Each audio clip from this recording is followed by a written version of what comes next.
Welcome to footballgameplan.com, where football makes sense. I'm Emery Hunt, the czar of the playbook. Bring you our NFL Week 1 preview between the Tennessee Titans and the Pittsburgh Steelers. Now let's take a look at some keys to victory for both teams, starting with the Titans.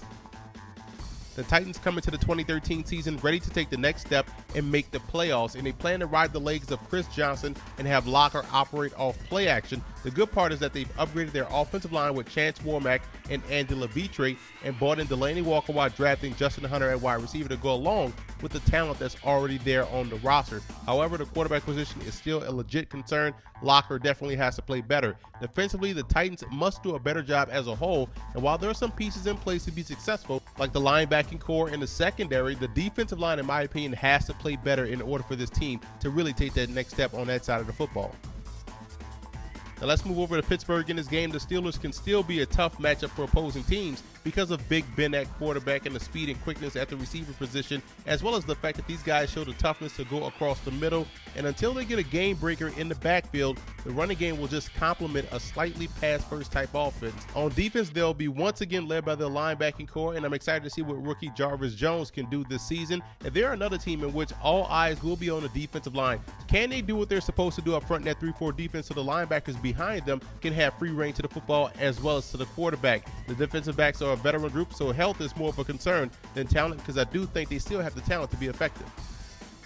So let's go inside the lab to take a look at some X's and O's for both teams in this matchup. The Tennessee Titans can create some big plays in the running game this week versus the Pittsburgh Steelers. We know they've revamped their offensive line, in particular the guard position. And if they get these guards on the move versus the Steelers, I think they can have some success running the football with Chris Johnson. What we're going to show you is a quick hitting running play that's designed to give the offense great angles, and we're going to draw it up right here. We're going to put a tight end offset, so you got to get double tight end set, tight end offset, receiver, and a receiver on this side. One back in the backfield, Chris Johnson. We're going to also put a tight end on this side. Now we're going to drop the Steelers 3-4 defense. Backer, in, tackle, tackle. You guys seen this before. Backer, backer. Put a strong safety over this side for this tight end. Put a free safety over here to split where the corners will set up. Now, as far as a quick hitter, you want to make sure you get these two guys on the move. These guards are essential to the play. And what we're going to have here, we're going to have the tight end block down on this 5 technique. Boom, he's blocking down. This play side tackle is going up to take out that linebacker. Play side guard is kicking out this linebacker right here, getting him kicked out, because we're also bringing this guard on the move and leading Chris Johnson up in the hole. Tackle is going to work up and get that backside backer. Tight end is going to hurry up and try to get that 5 tech. And we're going to have this receiver try to cross face of the backer and work his way up as well as that wide receiver. Jake Locker takes a pivot step. He reverses out, and Chris Johnson is immediately streaking for the hole. Not even taking a jab step or anything. It's up to Jake Locker to get him the football right here at that mesh point so he can ride this hip of the guard, leading him in the hole and hopefully the daylight. So if they can move those guards against the Steelers, look for Chris Johnson to have a lot of success this week versus Pittsburgh. The Pittsburgh Steelers come into this matchup understanding in order to win this ball game, they have to stop Chris Johnson and force Jake Locker to consistently beat them throwing the football. And I'm going to show you how they can get aggressive in their run defense by sending a corner off the edge. Now, what we have here drawn up as your standard 3-4 defense is going to be cover 1 disguised as cover 2. So Jake Locker will see cover 2 pre-snap, but it's going to shift into a cover 1, which means your safety has his cover 1 responsibility, single high safety. Corner is manned up on the receiver, and this is where the action is. We're going to explain this in a minute. This is going to be a gumbo blitz, and I'm going to explain that in a second, a version of the banjo. And here's the banjo blitz. You have 2 guys, backer and backer, combo covering the tight end. So essentially, this backer's responsibility, he's going to play a 9 technique versus the run, and if there's no running play, he's dropping back in his banjo coverage. Also, this guy, the Mike backer, he's going to, versus run, he's going to scrape into the C gap if it's coming this way.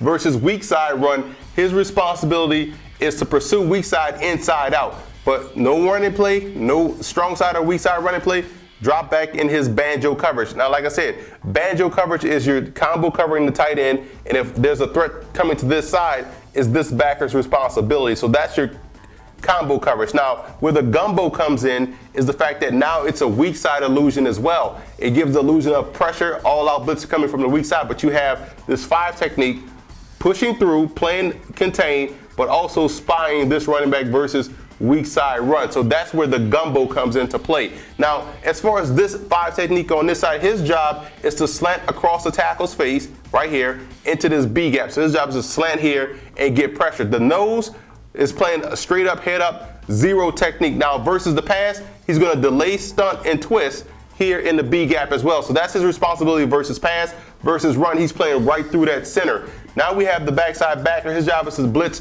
through this B gap, secure the B gap, outside shoulder of the guard. That's where his pressure lies. And we're sending the weak side backer off the edge. His job is to play contain versus the running game as well, but also versus the quarterback. And if the run is going this way, he has to chase that run play strong side. So here's where the corner is coming off the edge to help the Steelers aid in run defense. As the cadence winds down, you're going to see the cornerback creep toward the line and boom, shoot the edge and try to help force the issue with the run. And while he's creeping this way, you're going to see the strong safety creep this way and be manned up on the wide receiver. So you see how the Steelers can get aggressive versus the run against Chris Johnson to try to force the issue, put the Titans in backed-up situations so that way they can really get after the quarterback. Now here are some coaching points for both teams in this ball game. For the Tennessee Titans, ball security. You can't give up the football. You have to cherish your possessions, especially when you're a team that's trying to find their way offensively. And speaking of that offense, you have to show some creativity. You have Jake Locker back there at quarterback.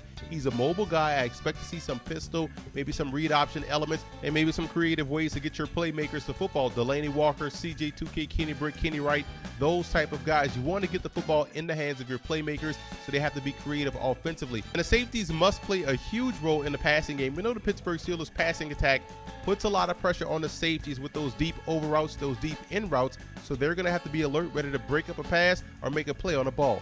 Now for the Steelers in this game, they can't lose contain versus Chris Johnson. We've talked about this before, so I don't even have to explain why you can't lose contain versus a guy that runs a 4.28 and a 40. And the offensive line must win in pass protection. You have to give Roethlisberger time back there in the pocket, and they can't have any mental lapses in special teams. They have to be excellent in all 3 phases of the game in order to come away victorious. The X factor for the Titans will be the guard play. They invested heavily in the offseason in this position for this specific reason. They want to run the football. They want to protect better on the interior, and these guys have to have a huge day versus the Pittsburgh Steelers. The X factor for the Steelers will be their linebacking core, not only in the running game. Yes, you have to stop the run versus Chris Johnson. You have to protect yourself versus the outside run as well as the cutback, but you also have to protect yourself in the passing game versus those shallow cross routes that Locker loves to throw. The linebackers have to excel on both ends of defense this week versus Tennessee. I like the Steelers in this ballgame. This is a defensive football team that's active in their front 7. Regardless of who's in there, when you're active in your front 7, you're going to be in or around a lot of plays. And I think the Steelers can make the Titans one-dimensional and put it all in Jake Locker's hands. I still have some slight question marks about the passing game, but if he can step up and make some plays downfield, this could be a close one, but I think the Steelers will win this one at home. And I want to give a huge shout out to Steeler fan forums and Titan fan forums for always showing football game plan support.